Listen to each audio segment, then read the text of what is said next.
السلام علیکم ویورز، صحت زندگی یوٹیوب چینل میں خوش آمدید۔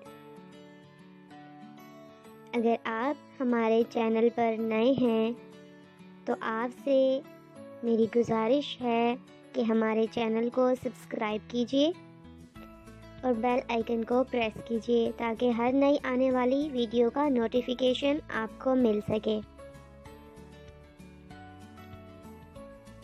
اللہ کے فضل و کرم سے جب سے یہ یوٹیوب چینل بنا ہے بہت سارے پازیٹیو فیڈ بیکس آئے ہیں۔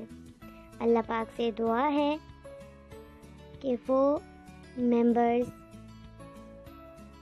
میرے وہ ویورز جو محبت سے میری ویڈیوز دیکھتے ہیں، اللہ پاک ان کے جملہ مسائل حل کرے، جس مقصد کے لیے وہ ویڈیو دیکھتے ہیں اس مقصد میں انہیں کامیابی عطا کرے، آمین۔ ہماری آج کی ویڈیو کا ٹاپک ہے کہ حمل کیوں نہیں ہوتا، حمل کیوں نہیں ٹھہرتا، پریگنینسی کیوں نہیں ہوتی۔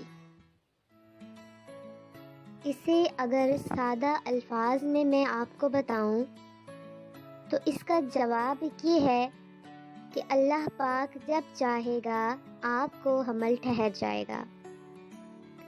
اگر کہ آپ علاج کروا رہی ہیں، کوئی آپ کو میڈیکل پرابلم ہے اور علاج کروانے کے دوران آپ یہ امید رکھتی ہیں کہ آپ کو حمل ٹھہر جائے گا لیکن حمل نہیں ٹھہرتا، تو اس کا ہرگز یہ مطلب نہیں کہ آپ مایوس اور نا امید ہو جائیں۔ قرآن پاک میں بھی ایک آیت ہے کہ جس کا ترجمہ ہے کہ اور جب میں بیمار ہوتا ہوں تو وہی مجھے شفا دیتا ہے، یعنی کہ شفا دینے والی ذات اللہ عز و جل تبارک و تعالیٰ کی ہے۔ یہ جو دوائیں ہیں یہ تو صرف ایک ذریعہ ہیں، شفا دینا تو اللہ پاک کے دست قدرت میں ہے، وہ جسے چاہے جب چاہے شفا دے دے اور جسے چاہے نہ دے۔ اسی حوالے سے قرآن پاک میں بھی ذکر ہے کہ حکیم لقمان، جو کہ جن کا ذکر قرآن پاک میں آتا ہے کہ انہوں نے اپنے بیمار بیٹے کو دوا دی یہ سوچ کر کہ وہ ٹھیک ہو جائے گا، وہ کبھی نہیں مرے گا، لیکن اللہ پاک نے اس دوا کا اثر اس کے بیٹے پر نہیں ہونے دیا، تو حکیم لقمان کا بیٹا اس دنیا سے چلا گیا۔ جس پر اللہ پاک نے اس پر یہ راز کھولا کہ یہ جو دوا تم نے اپنے بیٹے کو دی تھی ہم نے اس کے گلے کے نیچے ہی نہیں اترنے دی۔ یقیناً اس دوا میں شفا تھی، لیکن ہم نے اس دوا کو اس کے جسم میں جانے نہیں دیا، کیونکہ اس کی شفا اس کی قسمت میں نہیں لکھی گئی تھی۔ ابھی وہ وقت نہیں آیا کہ آپ نا امید اور مایوس ہو جائیں کہ ہم نے ہزاروں ڈاکٹرز کو دکھا دیا، ہزاروں دوائیاں لے لیں، ہزاروں علاج کروا لیے، پھر بھی ہمیں پریگنینسی نہیں ہو رہی۔ ہمت مت ہاریں، کچھ نہیں بگڑا، اللہ پاک کے ایک کن فرمانے کی دیر ہے، آپ کی تمام مایوسیاں، تمام پریشانیاں، تمام دکھ ختم ہو جائیں گے۔ اللہ پاک جسے دنیا میں آزمائش میں ڈالتا ہے اس کے درجات بلند فرماتا ہے، کچھ لوگوں کو جلدی دے دیتا ہے اور کچھ لوگوں کو دیر سے دیتا ہے، دیر سے دے کر آزماتا ہے۔ اللہ تعالیٰ ہمیشہ اپنے برگزیدہ بندوں کو آزماتا ہے، اور جو لوگ اس دنیا سے پریشانیاں اور آزمائشیں برداشت کر کے جب قیامت کے دن اللہ پاک سے ملیں گے تو اللہ پاک انہیں اس آزمائش اور پریشانیوں کو برداشت کرنے کا انعام دکھائے گا۔ جیسے ہی وہ انہیں دیکھیں گے اپنی دنیا کے سارے دکھ، درد، غم، پریشانیاں بھول جائیں گے۔ اللہ پاک فرمائے گا کہ میں نے تمہیں فلاں آزمائش میں ڈالا تھا، تو بندہ کہے گا اے میرے مالک مجھے کچھ یاد نہیں، مجھے دنیا میں کبھی غم، کبھی آزمائش آئی ہی نہیں تھی۔ اے رضا ہر کام کا ایک وقت ہے، دل کو بھی آرام آ ہی جائے گا۔ اس وقت کا انتظار کیجئے جس وقت کو اللہ پاک نے آپ کے لیے بہترین لکھا ہے۔ یقیناً ہم قسمت کے کھیل نہیں سمجھ سکتے، اللہ پاک کی حکمت نہیں جان سکتے، لیکن اللہ پاک پہ بھروسہ تو کر سکتے ہیں نا، کہ اللہ پاک پہ بھروسہ کرنے کا حق بھی ہے۔ وہی ہمارا والی ہے، وہی ہمارا مالک ہے، وہ چاہے تو ہمیں دے، وہ چاہے تو نہ دے۔ آپ ہمت رکھیں، حوصلہ رکھیں، انشاءاللہ آپ ضرور ماں بنیں گی۔ آپ ضرور اپنی اولاد کو اس دنیا میں آتے ہوئے دیکھیں گی۔ وہ رب جو آپ کو اس دنیا میں لانے پر قادر ہے، وہ یقیناً آپ کی اولاد کو بھی اس دنیا میں لانے پر قادر ہے۔ اللہ پاک پہ کامل یقین اور کامل توکل کر کے دیکھیں، یقیناً اس کا نتیجہ آپ خود دیکھیں گی کہ کتنا شاندار اور بہترین ہے۔ جس چیز کی طلب آپ اللہ پاک سے کر رہی ہیں، پہلے اپنے آپ کو اس کے قابل بنائیے۔ یقیناً جب آپ کی خواہش ڈاکٹر بننے کی ہے تو آپ کو اس کے لیے 16 سے 18 سال محنت کرنی پڑتی ہے، تب جا کر آپ ڈاکٹر بن پاتی ہیں، تب جا کر آپ اس قابل ہوتی ہیں کہ آپ کو ڈاکٹر کہا جا سکے۔ لیکن جب بات آتی ہے اپنی صحت پر، اپنے آپ کو اس قابل بنانے پر کہ جس چیز کی ڈیمانڈ ہم اللہ پاک سے کر رہے ہیں، اس معاملے میں ہم سست پڑ جاتے ہیں۔ اللہ پاک سے مدد مانگیے، اللہ پاک سے سوال کیجئے کہ اے اللہ پاک مجھے ماں بننے کے قابل بنا، مجھے اس قابل بنا کہ میں اپنے بچوں کی اچھی تربیت کر پاؤں، ان کی اچھی پرورش کر پاؤں، انہیں اس دنیا میں وہ سب کچھ دے سکوں کہ جن کو پا کر وہ تجھے اور تیرے پیارے حبیب صلی اللہ تعالی علیہ وسلم کو جان سکے، پہچان سکے، تیرے احکامات پر عمل کر سکے۔ اللہ پاک اولاد انہیں بھی دیتا ہے کہ جنہیں اولاد کی قدر نہیں ہوتی۔ آپ نے اکثر دیکھا ہوگا کہ اللہ پاک کئی شادی شدہ جوڑوں کو بے تحاشا نواز رہا ہوتا ہے اولاد جیسی نعمت سے، لیکن وہ اس کی قدر نہیں کرتے۔ تو اس سے یہ صاف ظاہر ہوتا ہے کہ اللہ پاک دے کر بھی آزما رہا ہے، لے کر بھی آزما رہا ہے، اور نہ دے کر بھی آزما رہا ہے۔ تو اسے اللہ پاک کی طرف سے ایک آزمائش سمجھتے ہوئے، ایک امتحان سمجھتے ہوئے صبر کیجئے، انتظار کیجئے کہ ایک وقت آئے گا جب یہ امتحان بھی ختم ہو جائے گا، یہ آزمائش بھی ختم ہو جائے گی، ضرور آپ ماں بنیں گی۔ آپ کی گود میں بھی ایک بچہ آئے گا جو خوش ہوگا، روئے گا، ہنسے گا، کھیلے گا، جسے آپ اپنے سینے سے لگائیں گی، جسے پیار کریں گی، جس پر آپ اپنی ممتا نچھاور کریں گی۔ ذرا انتظار کیجئے۔ میں نے اپنے Facebook group infertility treatment and pregnancy health میں لائیو سیشن دیتے ہوئے اپنی پیشنٹ سے، اپنی ممبر سے یہ کہا تھا کہ جو سب کو مل رہا ہے وہ عام ہے، اور جو آپ کو ملنے والا ہے وہ خاص ہوگا، اس وجہ سے آپ کو ملنے میں دیر لگ رہی ہے۔ اور میں نے کینگرو اور خرگوش کی مثال بھی دی تھی کہ خرگوش عام پائے جاتے ہیں، ان کی اتنی قدر، اتنی ویلیو نہیں ہوتی۔ ایک فیمیل خرگوش سال میں 3 سے 4 بار حاملہ ہوتی ہے، 5 سے 6 بچے پیدا کرتی ہے، عام پائی جاتی ہے، جبکہ کینگرو، فیمیل کینگرو سال میں 1 بار حاملہ ہوتی ہے، اس کا سال میں 1 بچہ آتا ہے۔ جو سب سے خاص ہوتا ہے، سب سے قیمتی ہوتا ہے۔ تو اپنے آپ کو خرگوش کی مثال نہ بنائیں، بلکہ اپنے آپ کو کینگرو کی مثال بنائیں کہ آپ کو کچھ خاص ملنے والا ہے جس کے لیے وقت لگ رہا ہے۔ آپ نے اب تک اتنا صبر کیا ہے، برائے مہربانی اب بے صبرے ہو کر اپنا صبر کا اجر مت گنوائیں۔ یقیناً قرآن پاک میں اللہ پاک نے ارشاد فرمایا ہے ان اللہ مع الصابرین، بے شک اللہ صبر کرنے والوں کے ساتھ ہے۔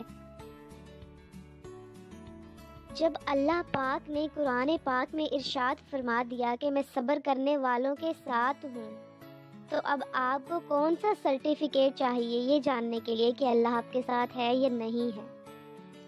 یقیناً اللہ پاک اپنے برگزیدہ بندوں کو آزماتا ہے، جنہیں وہ پسند کرتا ہے ان کو ہی آزماتا ہے، ورنہ کافروں کو دیکھیں، ان کے پاس دولت ہے، شہرت ہے، عزت ہے، اولاد ہے، سب کچھ ہے، صحت ہے، لیکن اللہ کی رضا نہیں ہے۔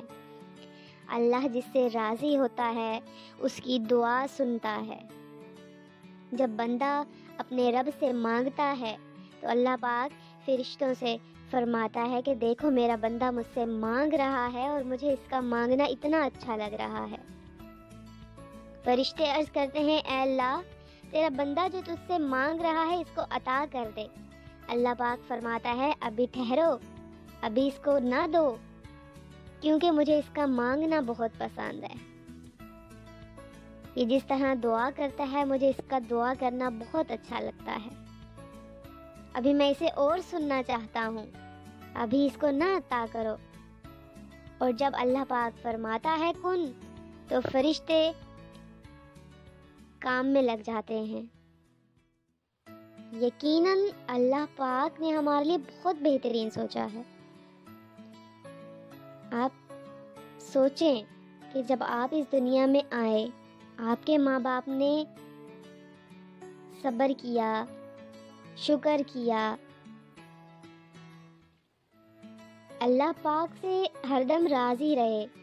جو شخص اپنے رب سے راضی رہتا ہے نا، تو اللہ بھی اس سے راضی رہتا ہے۔ تو پہلے آپ اللہ پاک سے راضی رہنا سیکھیں، آپ اللہ پاک سے راضی رہنا شروع کریں۔ جب آپ اللہ کی تقسیم پر راضی رہنا شروع کریں گی دل سے، خوشی سے، تو اللہ بھی آپ سے راضی ہو جائے گا، اور جب وہ آپ سے راضی ہو جائے گا تو پھر ممکن ہی نہیں کہ مزید دیر لگے۔ دعا مومن کا ہتھیار ہے۔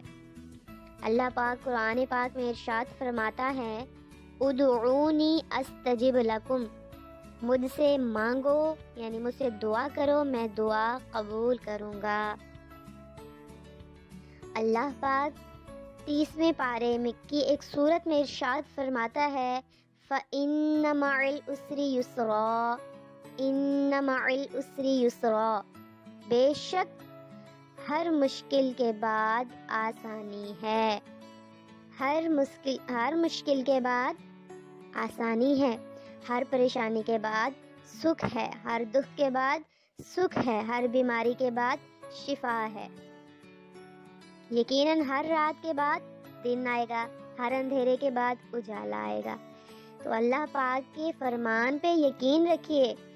جب ہم مسلمان ہیں، ہمارا عقیدہ ہے کہ جو اللہ پاک کا کلام ہے وہ برحق ہے اور سچ ہے، جب ہم یہ مانتے ہیں تو ہمیں اللہ پاک کے فرمان کو بھی تسلیم کر لینا چاہیے۔ پھر اللہ پاک فرماتا ہے قرآن پاک میں ان اللہ علی کل شیء قدیر، بے شک اللہ ہر چیز پر قادر ہے۔ اور جب اللہ ہر چیز پر قادر ہے تو آپ کے مسئلے مسائل کی کیا اوقات ہے اللہ پاک کے سامنے؟ اللہ پاک کے سامنے اس دنیا کی اوقات مکھی کے پر کے برابر بھی نہیں ہے۔ تو ہمارا مسئلہ تو اللہ پاک کے سامنے کچھ بھی نہیں ہے۔ وہ تو ہر چیز پر قادر ہے، بے نیاز ہے، وہ ضرور عطا کرے گا۔ آپ یقین رکھیں، کامل یقین رکھیں، آپ علاج کروائیں یا نہ کروائیں، لیکن اللہ پاک کی ذات پہ بھروسہ برقرار رکھیں، مایوس نہ ہوں۔ مایوسی کفر ہے، مایوسی گناہ ہے۔ میں نے اپنے Facebook group infertility treatment and pregnancy health میں لائیو سیشن کے دوران حمل ٹھہرانے میں مددگار جو ٹپس ہیں وہ بتائی ہوئی ہیں۔ اس میں نے یہ بھی بتایا ہے کہ انٹرکورس کرنے کا وہ طریقہ کہ جس کو فالو کر کے حمل ٹھہرنے میں آسانی ہو سکتی ہے، وہ غذائیں کہ جن کو لینے سے حمل ٹھہرنے میں آسانی ہوتی ہے، اس کو میں نے اپنے یوٹیوب چینل صحت زندگی یوٹیوب چینل پر بھی اپلوڈ کیا ہے، آپ چاہیں تو اس ویڈیو کو دیکھ سکتے ہیں۔ اس کے علاوہ میں نے اپنے فیس بک گروپ میں کئی لائیو سیشنز کے دوران بہت سے سوالات کے جوابات دیے ہیں، آپ چاہیں تو میرا وہ گروپ وزٹ کر سکتے ہیں، ان لائیو سیشنز کو دیکھ سکتے ہیں اور اپنے مسائل کا حل لے سکتے ہیں۔ خدا را اپنے حال پہ رحم کیجئے، یہ میرے آپ کے بس کی بات نہیں ہے، یہ میرے ہاتھ میں نہیں ہے کہ میں میڈیسن دوں، میں آپ کا ٹریٹمنٹ کروں اور آپ کو فوراً سے پریگنینسی ہو جائے۔ میں نے آپ کو پہلے بھی بتایا ہوا ہے کہ میں کوشش کر سکتی ہوں، میرا کام کوشش کرنا ہے، کامیابی دینے والی ذات رب عز و جل کی ہے۔ اس کا ہرگز یہ مطلب نہیں ہے کہ میڈیسن بیکار ہے یا ٹریٹمنٹ بیکار ہے یا علاج ٹھیک نہیں ہے، اس کا یہ مطلب ہے کہ ابھی اللہ کا حکم نہیں ہوا۔ ڈاکٹرز خدا نہیں ہوتے اور دوائیوں میں جادو نہیں ہوتا کہ آپ جادو کی پڑیاں لیں گی اور آپ کا مسئلہ حل ہو جائے گا۔ ہر چیز ایک وقت پہ ٹھیک ہوتی ہے، ہر مرض اپنے وقت پر ہی ٹھیک ہوتا ہے، ہر مرض اپنے وقت پر ہی دور ہوتا ہے۔ ایک مشہور کہاوت ہے کہ دیر آیا درست آیا۔ اگر ہم اس کو دیکھیں گے تو کچھ حوصلہ بڑھے گا کہ جو دیر سے آتا ہے بہت درست آتا ہے، بہت بہترین آتا ہے۔ ہمیشہ آپ نے دیکھا ہوگا کہ بھری عوام میں جو مل رہا ہوتا ہے سب کو ایک جیسا مل رہا ہوتا ہے، لیکن جو مہمان خصوصی ہوتے ہیں بھری عوام کے جانے کے بعد ان کو عام عوام سے زیادہ لوازمات عطا کیے جاتے ہیں۔ آپ بھی یہ ذہن میں رکھیے کہ بھری عوام وہ سب لے رہی ہے جو عام ہے، اور ہم اس چیز کا انتظار کر رہے ہیں کہ جو ہمیں ملنا ہے۔ اپنے آپ کو اللہ پاک کی بارگاہ میں مہمان خصوصی جانیے۔ یقیناً ہم اللہ پاک سے جیسا گمان رکھیں گے اللہ پاک ہمارے ساتھ ویسا ہی کرے گا۔ آپ خود سوچئے کہ آپ ماں بننے کے لیے کتنی تگ و دود کر رہی ہیں، اور جو مائیں ہیں جن کے حمل ضائع ہو چکے، جن کے بچے اس دنیا سے جا چکے، مجھے افسوس ہے ان کے اس نقصان کا، اللہ پاک انہیں صبر دے، کہ وہ اپنی ممتا کتنی نچھاور کرتی ہیں اپنی اولاد پر۔ تو ذرا سوچیں کہ وہ رب جو 70 ماؤں سے زیادہ چاہنے والا ہے، کتنی محبت کرتا ہے آپ کے ساتھ۔ تو اللہ کی بارگاہ میں اولاد کی طرح بیٹھ کے گڑ گڑائیے، دعا کیجیے، مانگیے جیسے ایک بچہ اپنی ماں سے مانگتا ہے۔